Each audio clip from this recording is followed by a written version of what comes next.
Welcome in episode 94. What's Right with Nick Wright, our week 10 NFL gambling show. And a lot of things going on right now. One is this show today is going to be a test of Damonza's ability to lock in and focus because he is livid right now.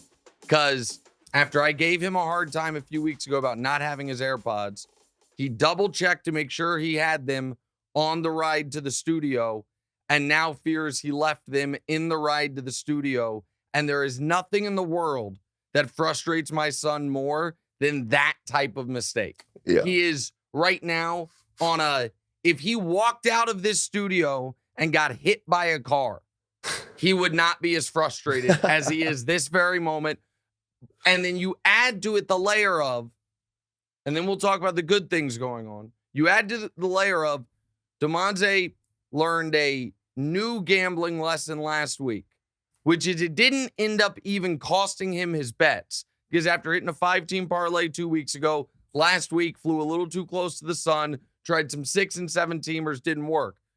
But the first leg to lose of any of those was let me just throw the Bills money line on there. Yeah. If this thing's going to pay $10 to win $310, why not make it 10 to win $340? Free money. It's not like the Bills can lose. The old huge favorite, add them on the money line. We call that the Cousin Sal special. It's what my pal Cousin Sal is known for. So he dealt with that gambling loss. He's now figuring out, does this Uber driver have my AirPods? Or is it somewhere in here? So there's a lot going on.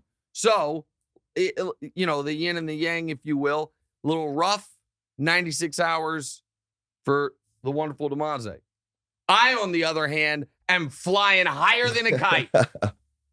Last week, show the record, 3-1-1. After we were in the depths, back-to-back winning weeks, we are now 6-3-1 the last 2 weeks. Really should be 7-2-1 the last 2 weeks, but I got talked out of a good Bengals pick and instead got a bad Vikings pick, or the other way around, whatever it was 2 weeks ago. Last week, the Colts plus 5.5 against the Patriots. You know what I'm going to say? I wasn't on the wrong side of that. Now they got annihilated, and then they fired their coach and they hired Jeff Saturday, and the whole thing's an embarrassment. My argument there was, I don't see how the Patriots can crack 17 points. The Patriots kicked 4 field goals and scored 2 touchdowns. Here's how they scored their touchdowns. A pick 6 and a blocked punt that was returned to the 2-yard line. Their offense did nothing. Atlanta plus 3 against the Chargers. That's a push it was stolen from me. The fact that the Chargers pushed that. When Atlanta had the ball running upfield after a Charger fumble, and then the guy just fumbled. Just a little Casper fumble. Yeah, knocked the ball out of his own hands. Seattle plus 2, never a doubt. Baltimore minus 2.5, never a doubt. And for the second straight week, our lock of the week on national television comes down to the wire, and we cover by a half point. Oh, my goodness. Green Bay plus 10.5, followed by Tampa minus 2.5. So we're feeling great. Yeah. We go 4-1 this week, and we are above 500 for the season. But we would be at 500 if I hadn't let you guys make me switch my pick a week ago, but doesn't matter. We are feeling great. We love this slate. Love the slate. And as promised, we're hitting our stride for the stretch run of the year. The goal is on the season to be at 58%. That would be highly profitable. And then the goal is in the playoffs to be great. So to be at 58%, let me do some very quick math here before we get to today's picks. So we're doing 5 picks a week. 5 times 18 is 90. So 0.58 times 90. We would need 52 wins. We would need to go 52 and 38 on the season. We are right now 21, 23, and 1 on the season. So we've got to go. It's going to be hard. We got to go essentially 30. Oh, boy. We got to go. Let's just try to go 30 and 15. 30 and 15 the rest of the way. That's 67%. We can do it. 4-1 weeks, 3-2 weeks, maybe mix in a 5-0 week. I feel This week right here doesn't feel like a 5-0 week, but it sure as hell feels like a 4-1 week. Let's show our first pick.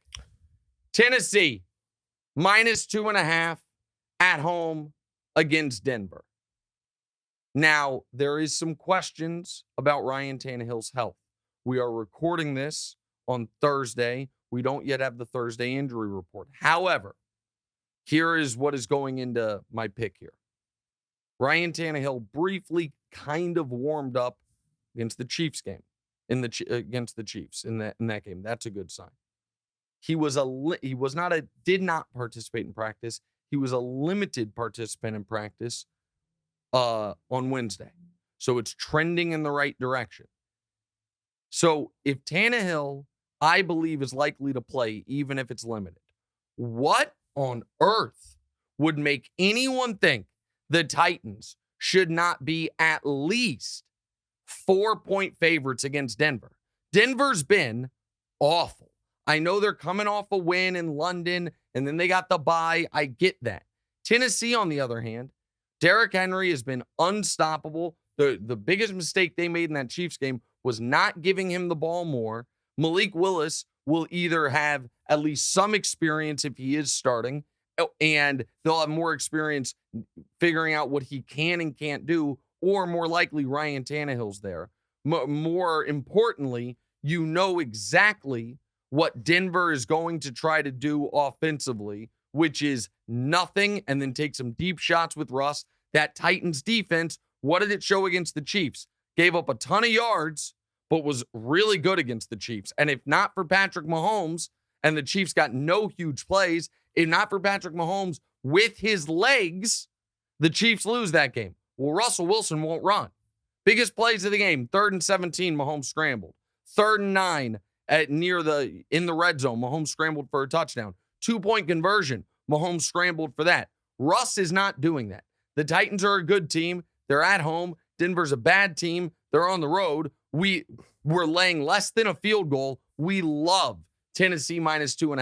I think you and other people might be a little bit too high on them because of how they held up against the Chiefs. But it's not just the Chiefs. It's that the previous week against the Texans, with no quarterback, with Malik Willis making his first career start, they were up 17-3. I know you're like, oh, that's the Texans. The Broncos are not markedly better than the Texans. The previous to, they're just not. Previous to that, they beat Indy by 2 scores. They beat Washington. They beat Indy again. They beat Vegas. Now, they're not winning these games by big margins. I don't think they're a dominant team. And at 3.5, I might have pause. Tennessee -2.5. Tennessee wins by a field goal. We love it. Next. All right. Chicago -2.5 against Detroit. Okay. So let's talk about the Lions for a moment, because right now we feel like they're a touch overvalued. Here's why we feel like they're a touch overvalued. And is this the game? I hope we have the graphics for it that I was supposed to go to. Chicago. There it is. Chicago -2.5 against Detroit. Detroit, going into that Packer game, was on pace to be the worst defense in the history of the NFL.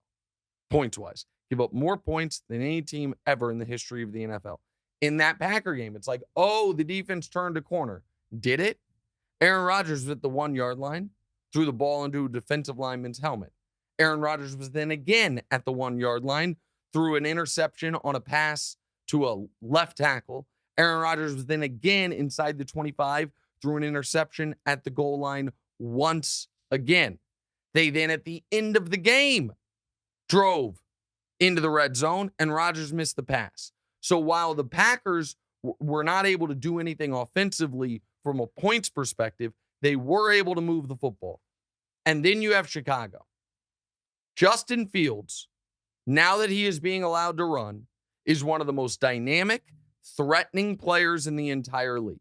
Oh. Now, he has weaknesses, and the Bears defense, they trade away Roquan Smith. They trade away the edge, Robert Quinn.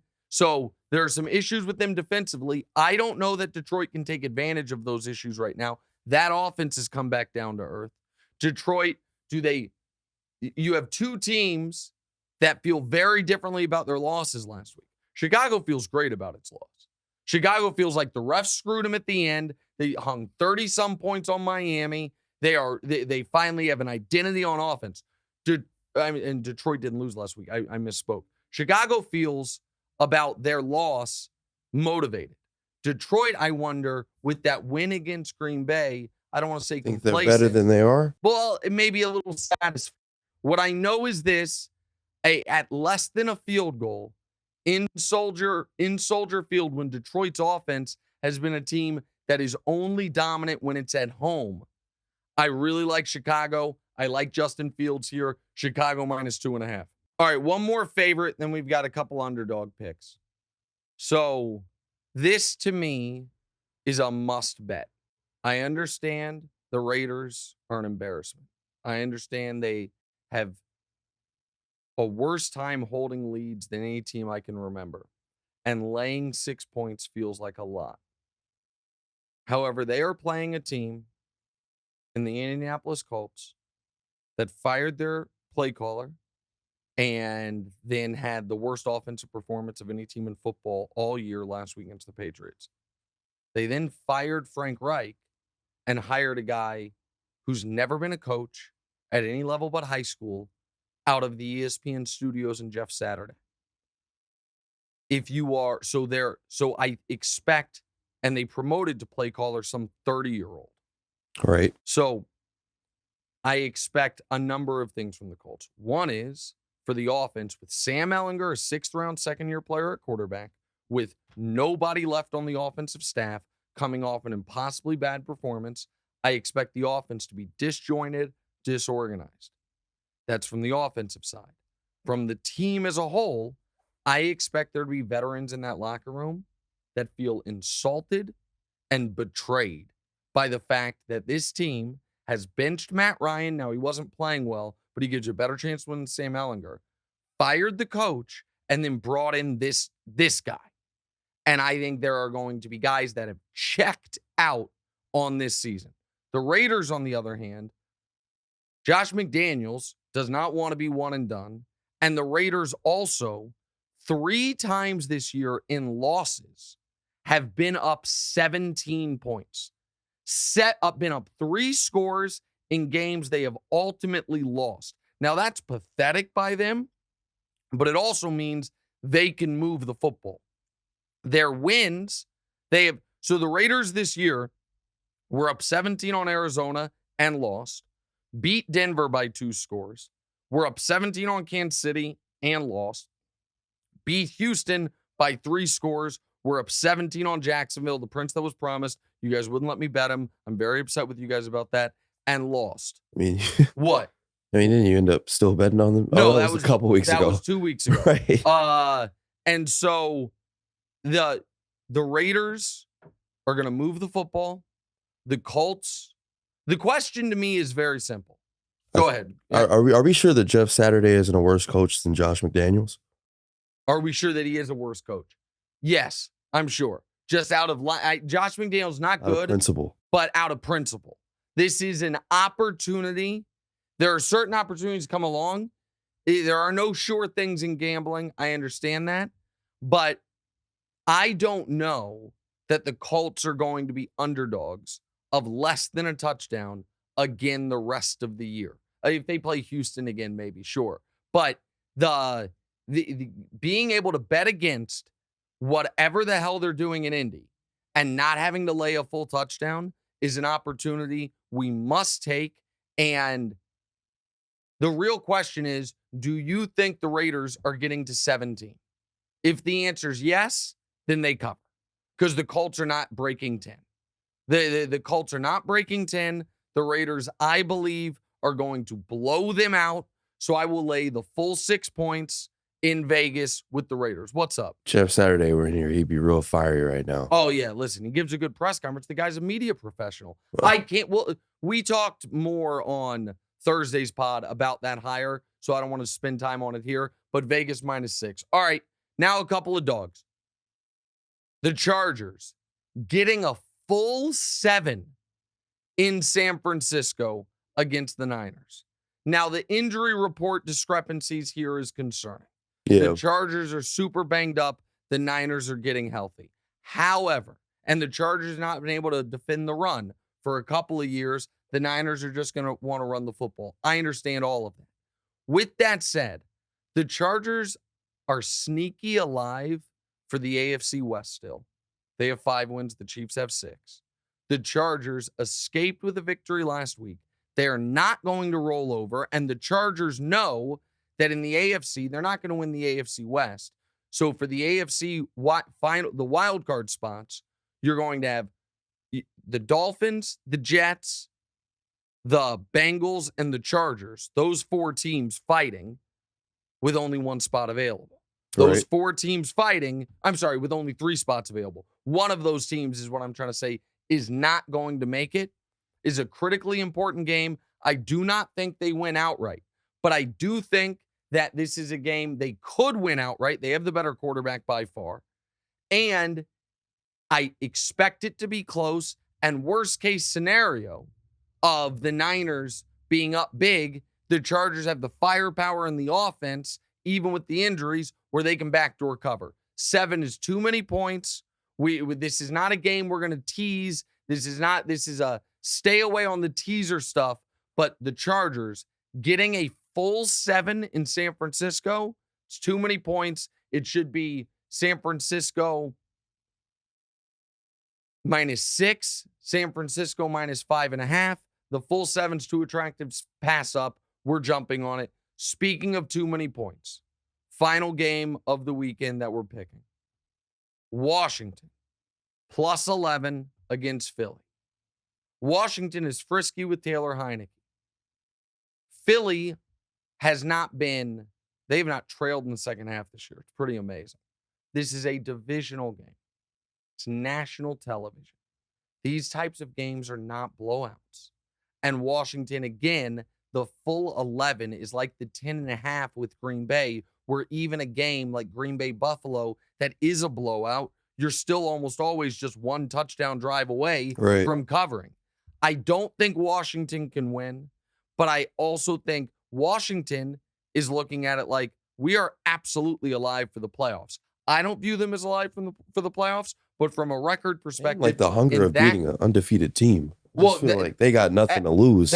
Everyone is going to get, Philly is going to get everyone's best shot.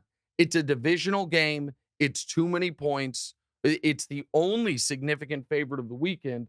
That's the other part of this that to me is just wild, is that there are, now that, and we'll talk more about it later, now that there's questions about Josh Allen's availability, Buffalo's not a big favorite. The Chiefs are a near double-digit favorite, and the only other big favorite is Philly.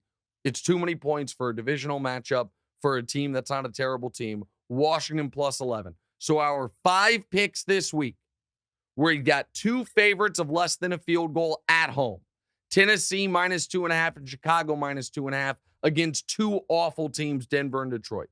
We have 1 favorite of nearly a touchdown, but less than a touchdown against a team that clearly wants to tank and is in total upheaval in Indy.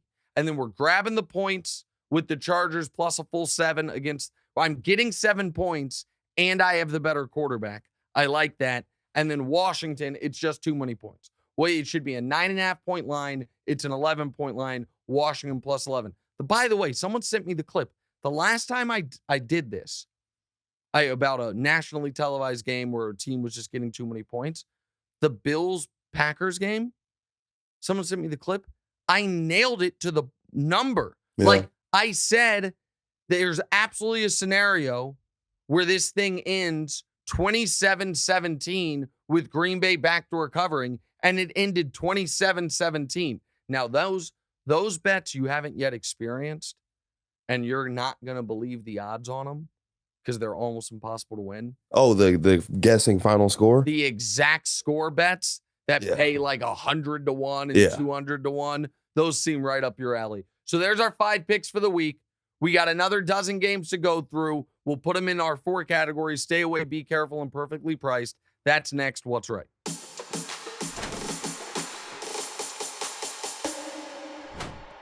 All right, welcome back in. What's right, Nick Wright? We just gave you our 5 picks this week. Tennessee -2.5, Chicago -2.5, Vegas -6, Chargers +7, and Washington +11.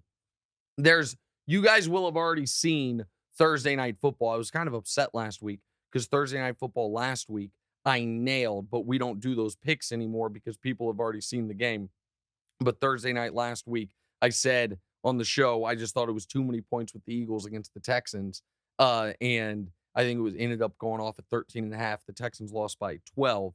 This week, the game that will have already been played is Atlanta laying 2.5 at the Panthers. I would like Atlanta here, but we're not doing anything on that game. But just to get on the record, I would like Atlanta here. Right. All right.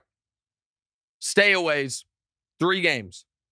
Seattle and Tampa, Minnesota and Buffalo, and Arizona and the Rams. And I'll explain why those are our 3 stay-away games in order right now.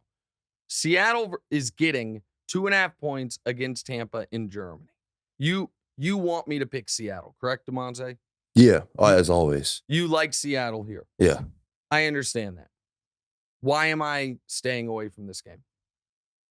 Because of the flight. Because of the flight. I know you're laughing. Okay, this is a good reminder for all our friends out there that bet these games. You don't have to bet every game. Why would you want to bet the first game ever played in Germany? We don't know what the impact. We literally have no proof of concept, no history to lean on, nothing. So we're trusting Taylor Heineke in primetime, but not Seattle Seahawks because of their long flight. What I am saying is that there is so much unknowns. We have never seen an NFL team have to play a game having traveled this far. It's the furthest any team has traveled in the history of professional football to play a football game. Seattle to Germany. Why would I bet it? Now, you might say, well, in that case, why aren't you just betting Tampa? Because I don't know, maybe it won't affect them at all. That is why we have the stay away category. Total unknown about the impact of the flight. We are staying away from it. It also feels like they are daring you to pick Seattle. That's almost why I put it in the be careful category. Gonna lose that dare on my end. That Seattle is getting points against a Tampa team that's looked like a mess all year. All right, next one. Minnesota at Buffalo. This game started Buffalo 8.5. 9. That in the look-ahead line. It then, after the Bills lost to the Jets, went to 7.5. Then Josh Allen's injury news came out. It dropped to 4.5. Now it's 3.5. If come Sunday, Josh Allen is ruled out, I would obviously immediately bet Minnesota. I think it might move all the way to a pick 'em in that circumstance, but the Bills can't run the football. Their defense is banged up.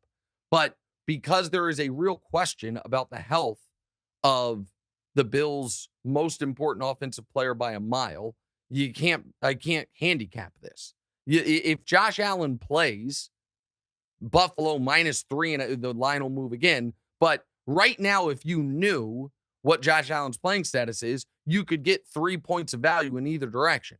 If Josh Allen's playing, it should be Bills -7. If he's not playing, it should be a pick 'em. We don't know, so we're staying away. And go ahead. So am I crazy for thinking the 7-1 Vikings aren't a bad pick, even if Josh Allen does play? Well, they are a bad pick at +3.5 if Allen plays, because you could have gotten it 7.5 on Monday morning. Right. So you can't give up 4 points of line value. If you like the Vikings, even if Allen plays, then you wait until Sunday. Off a loss to the Jets with Josh Allen. Yeah, no, I understand, but my point is this. If you think the Vikings can cover even if Allen plays, then wait till it's announced that he's playing and get the extra points. Yeah. Or even if you want to bet him on the money line, get the extra value. Like, it's just too early. And we'll be very quick on Arizona, the Rams. Neither quarterback practiced yesterday. The Stafford's in concussion protocol out of nowhere, so he's probably not going to play. They had a walkthrough yesterday in Arizona. Kyler was a non-participant in the walkthrough, where they said he wouldn't have been a participant in practice. Now, didn't a new Call of Duty come out yesterday? There was an update. Yeah. There was an update. This is, we don't know who's playing quarterback for either team. We're staying away. It's very simple. I'm not going to spend time handicapping that when we don't know who's playing quarterback. All right. Be careful. Jags at the Chiefs. Houston at the Giants, and Cleveland at Miami. So we're being careful on Jags at Chiefs. What you look skeptical on. I mean, it's the Jags and the Chiefs. Uh-huh. Like, how do you not bet a single side there? It's the prince that was promised and your boy Patrick Mahomes. Okay, so one of my flaws with gambling is I won't bet against the Chiefs. I'll either bet on them or stay away. Okay. Obviously, the prince that was promised catching. So that'd be a double negative. Catching almost 10 points would be fun. You guys have banned me from betting the Jaguars, however. Here's why I'm saying be careful. Everybody thinks the Jags stink. The Chiefs are coming off a game where Mahomes was great, but the offense wasn't explosive. The whole world's going to lay the 9.5. The Chiefs have not been a great covering team on spreads more than a touchdown. They're great at covering medium spreads. Big spreads, they have not been great at that. Their blowouts have come against teams. They had, Arizona, -5. Tampa, -3. When they are expected, Tennessee, they're favored by 14, damn near lost the game. Yeah. So, to me, it is a be careful because they're daring you to bet the Chiefs because you don't have to lay the full 10. And the next two are vintage be carefuls. Houston getting only 4.5. The Giants having to lay even 6. The Giants coming off a bye, having to lay not even 6, a 6-2 team against a team many people believe is the worst team in football. I am telling you right now, everyone is going to be on Houston. When are the Giants going to start getting some respect, man? Houston's like one of the worst teams in the league right now. And that's it. So here's the thing. You're fine. I think the Giants are a good team with a bad quarterback. But I would feel better about betting the Giants. It sounds dumb, but this is why we created Be Careful. I would feel better about betting the Giants -6 than -4.5. -4.5 seems like such a trap. It feels like Vegas is begging you to bet the Giants. The exact same thing with this next game. Cleveland at Miami. So Miami's undefeated with Tua. The offense scores 30 points at will. Cleveland's offense, aside from Nick Chubb, can do nothing. It's in Miami. And it's only 3.5. Is there going to be what percent of the gambling public is going to be on the Giants and going to be on Miami? 75%? 80%? Anyone feel great about betting Jacoby Brissett versus that offense and you're only getting 3.5 points? The answer is no. So all 3 of those games, particularly the Giants and Miami, Vegas is daring you to or begging you to bet the favorite. That's why we created Be Carefuls. And again, we would have a better record this year if the Be Careful category, we simply had the courage to take the other side, to take Cleveland +3.5, to take Houston +4.5. We don't have that much courage. But I know a trap line when I see one.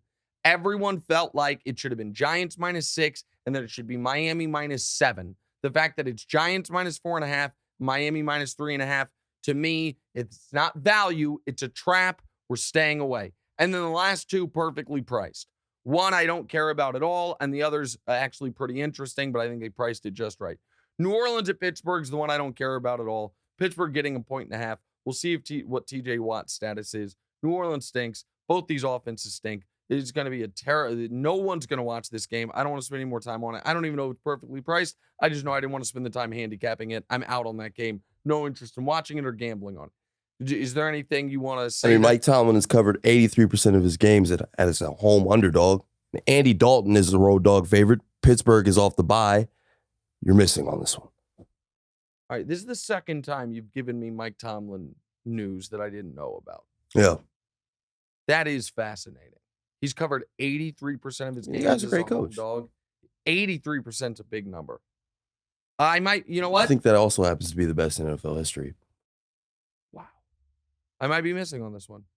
I maybe should include Pittsburgh. You know what? I told you I didn't want to handicap it. I didn't investigate it. I just threw it in perfectly priced because I wanted to move on from it. And I wanted to talk Dallas Green Bay. But that's a fun fact.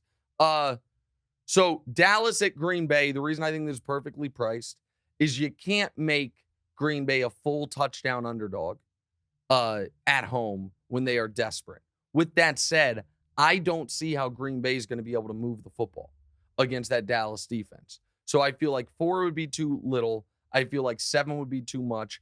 5 or 6 is just right. I think Vegas, I expect this to be a 21-17, 21-14 type of game that Dallas wins.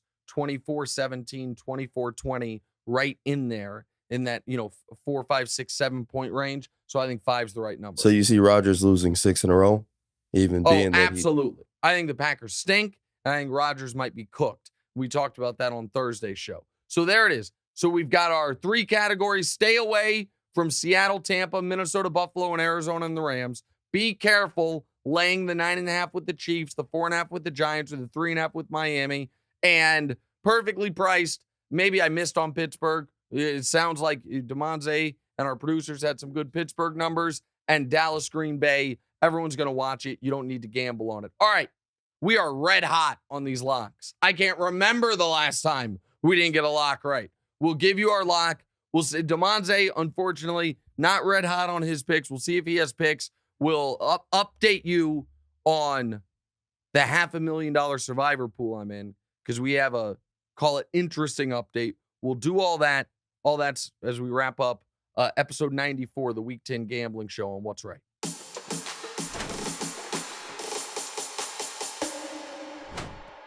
All right, final segment, quick segment here, recapping our picks and giving you a lock of the week and an update on Survivor.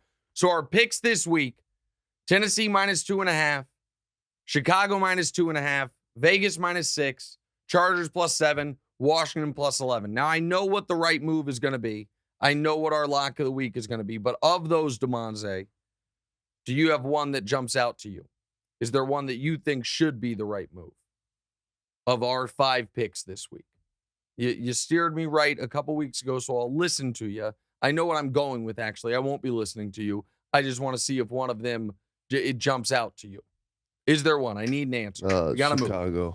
Chicago? Yeah. That's the one I was going with. Oh, wow. Oh, Damonza's really sad about his AirPods right now. He's very disappointed. He's going to rally. Chicago -2.5 against Detroit. That was going to be the right move. That is the right move. You know what? I can't believe we're locking up Chicago. But the other thing that Justin Fields' emergence has done, it has caused a little mayhem with my planned out Survivor picks. Because my plan was to fade Chicago as much as possible. You now have to switch that in Survivor to fading Indy as much as possible. Amazingly, however, I don't have the Raiders available this week, because the Raiders, even though they only have 2 wins and I'm still alive in Survivor, I already used them. So Indy, they do play Philadelphia next week. That feels like pretty good Survivor pick if you still have Philly available. They play Dallas in a few weeks, and Indy's going to be an absolute mess. Speaking of Survivor, it's now down to 112 people. It would have been down to 80 exactly if the Chiefs had lost. I did not have the Chiefs. If you want to know how marrow deep my Chiefs loyalty goes, it's $500,000 to win this Survivor pool. Yeah. I would have knocked out 30% of the field down to 80 people. Now you're talking with a real chance. And I was still pulling for the Chiefs with all my heart. I'll win Survivor without it. I don't need those 32 knocked out. This week's an interesting Survivor week in the pool I'm in, though. Only 12 people have Philadelphia available. So 100 people and only like 40 of the Chiefs available. So half the pool is going to have to go with non-Chiefs, non-Eagles. I think a lot of people were planning on or are planning on going with the Giants. I think it's an interesting Survivor week. And in a few weeks in my pool, you have back-to-back double pick weeks. So I think, I'm not saying who I'm going with because people watch and they're trying to win my money. Yeah. But I'm feeling good. I think next week when we talk, there's going to potentially be less than 70 people left in this Survivor pool. Yep. Exotics this week, don't have one. My apologies. I went through it. There's no great teaser. There is one teaser leg that I love, but I can't find anyone to pair it with. The teaser leg that I love is a 7-point teaser on the Chiefs, teasing the Chiefs down to -2.5, just to win by at least a field goal. But what are we pairing it with? I kind of would like to pair it with Houston, but there's no value there going from 5.5 to Philly 12.5.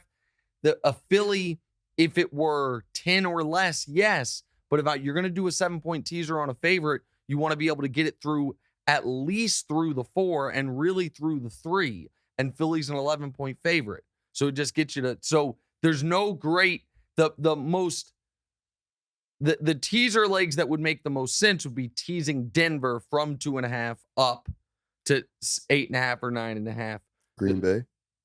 Green Bay, 5-point teams, you're not going to get as much value there. And I do think there's a scenario where Green Bay gets blown out. So no teaser for us this week. To give you my apologies, I'd love it if I could. Damonza last week went 2-3, unfortunately. He's going to rally back this week. I don't even know. Do you have picks you want to give out or staying away from it? Just the offer? Yeah, I'm saving myself the embarrassment. Okay, listen, it happens. 2-3 is not terrible. I had 4 straight weeks of 2-3. I get paid a lot of money for this. It's no problem. The 7-team teaser or parlay was a little ambitious. I got to be honest with you. It was a touch ambitious. All right, what's the offer? All right, the offer this week is called Das Angebot, Okay. which means the offer in German. Oh. How about that? Look at that picture. That's Yeah. a German pretzel, a German beer. I love it. All right, go ahead. Look at my profile picture. We are parlaying Seattle plus 2.5 in Germany. Franz Wagner is how you pronounce it. Wagner with a V, yes, to win the most improved player. In Germany to win the World Cup, the odds come out to plus 205,435. And then they're saying off Winterschein, which I assume means good luck. I'm not certain. Yeah, off Winterschein. I'm not taking that offer. No? I'm not betting on Franz Wagner to win most improved player. I'm not betting on Germany to win the World Cup. And I'm not tying up money until May when they will announce most improved player. I'm not giving a betting service my money interest-free for them to hold. So see, one leg of it is going to be done this weekend. If it wins, we don't know if we've won the bet. I do appreciate the thrill. What are the most improved player? You know what? I'm not spending time on this. Germany's not my pick to win the World Cup. I don't like rooting for Germany. I every year in the World Cup, I root for Brazil because I don't think they are the favorites. So I don't think they're going to win this year. They just play such a fun style of football. We'll talk more World Cup on the actual gambling, on the actual show next week. That's today's gambling show, episode 94. Good luck this weekend. Hope you win your bets. Talk to you on Monday. What's right? Arrivederci. That's not German. Hey, it's Nick Wright. Thank you so much for watching. Please do us a favor. Click subscribe. It helps my ego, and Damonza's got a financial bonus writing on a number of YouTube subscribers, so help him out. And also, click the bell. I don't know what the bell does, but they tell me to tell you to click the bell. And your audio listeners, people that have commutes, drives, whatever it is, subscribe to the podcast as well, wherever you get the podcast. Same show, just in your ears instead of through your eyes. All that, check it out. Appreciate y'all.